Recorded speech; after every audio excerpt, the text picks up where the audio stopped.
Hi, this is Bill. On this video, we'll talk about ServiceNow Knowledge Management and how to create a knowledge article the right way.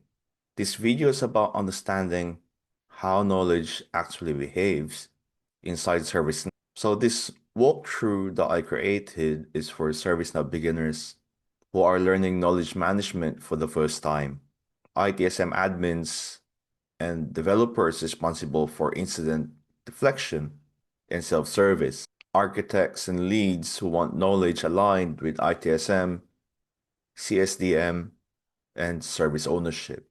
If you are responsible for enabling consistent support experiences, and this video is for you. By the end of this video, you will be able to create a knowledge article correctly inside ServiceNow, explain how knowledge lifecycle ownership and visibility work, and understand why article structure and governance matter in real projects.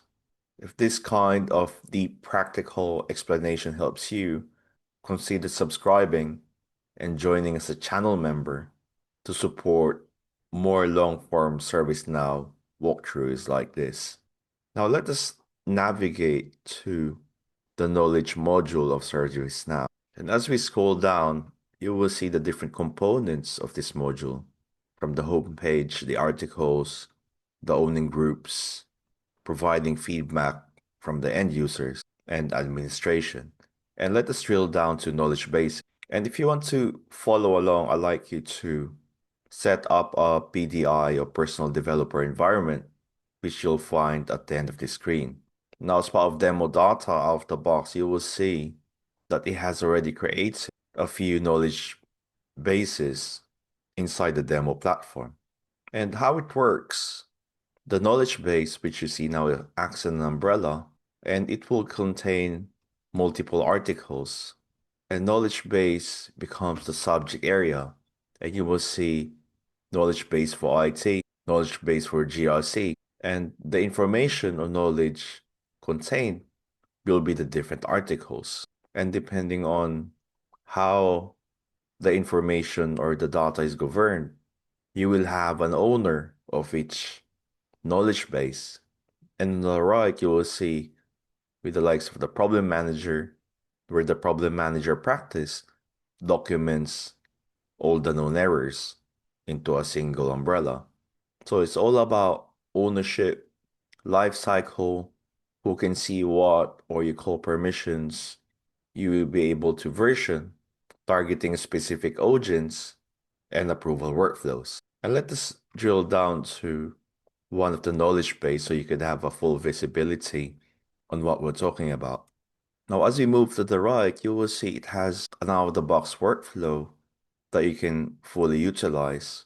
So this workflows is associated to a flow designer.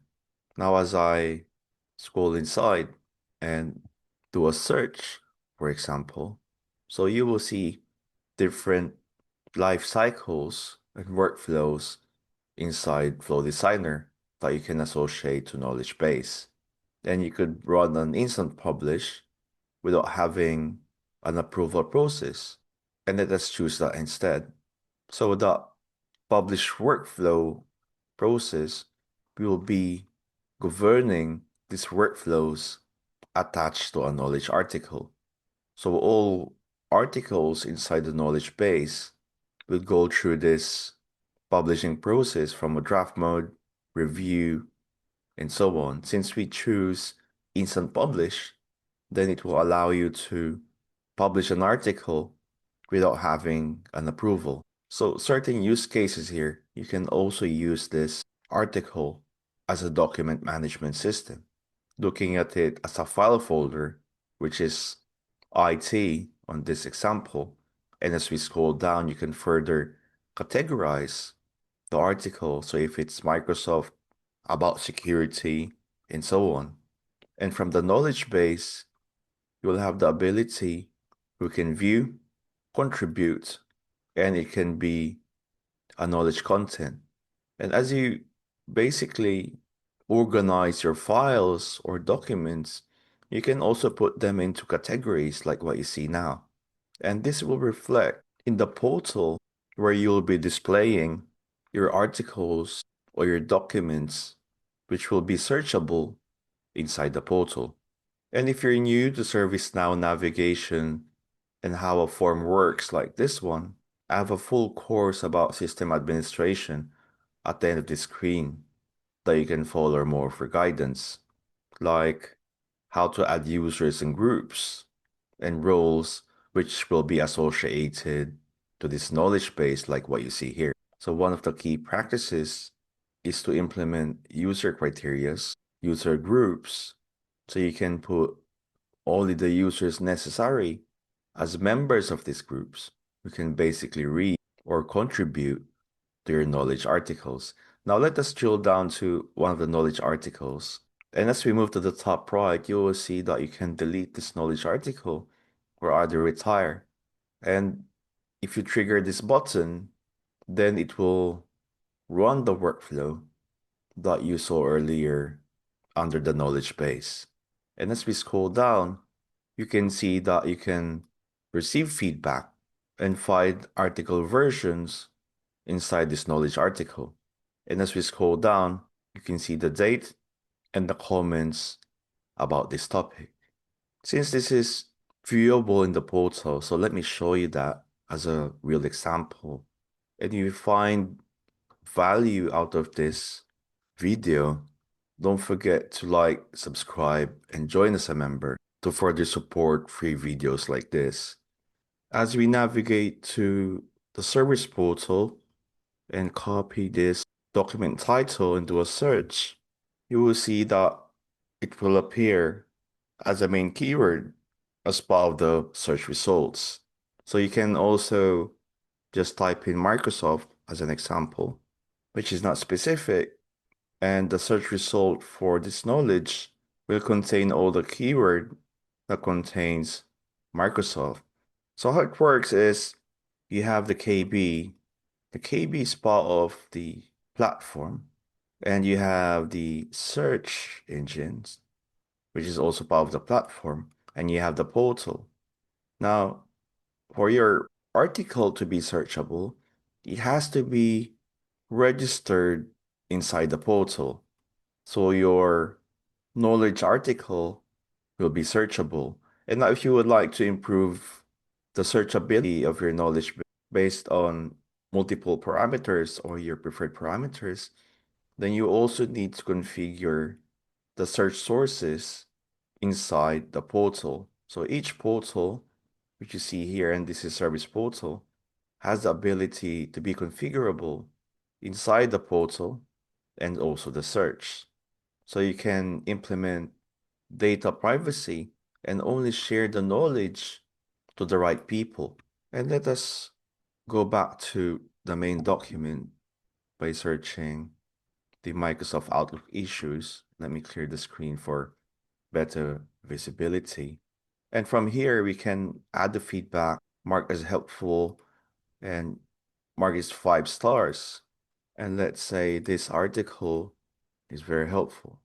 And as we post this message and go back to the article itself and do a refresh, and you will see that the feedback has reflected. And now as a knowledge manager, you can basically improve your article based on your consumers. Now, as we go back to the main umbrella, which is the knowledge base, in real implementations, mixing everything into one knowledge base is a common mistake. Each knowledge base should map to a support domain or a service area. For example, IT knowledge base for IT, HR knowledge base for HR, facilities, knowledge base for facilities, and so on. So you can establish who owns the content, who can see it, and also who can approve it. And let us basically create a simple one, a standard article, because here you can basically create templates. And let us associate it to a specific category.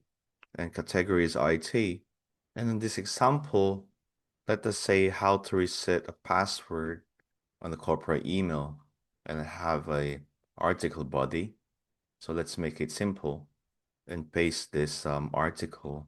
So right now we'll not beautify it, and let's see if search for duplicates if there's any to ensure there's no replication of articles. So you may have thousands of articles, and eventually let's assume there's none, and let's go back and now submit this article. Now the article is submitted, and let us do a search on this article, and as we drill down, let us publish, since we are on a workflow of instant publish, and this should basically, as you can see, now publish successfully.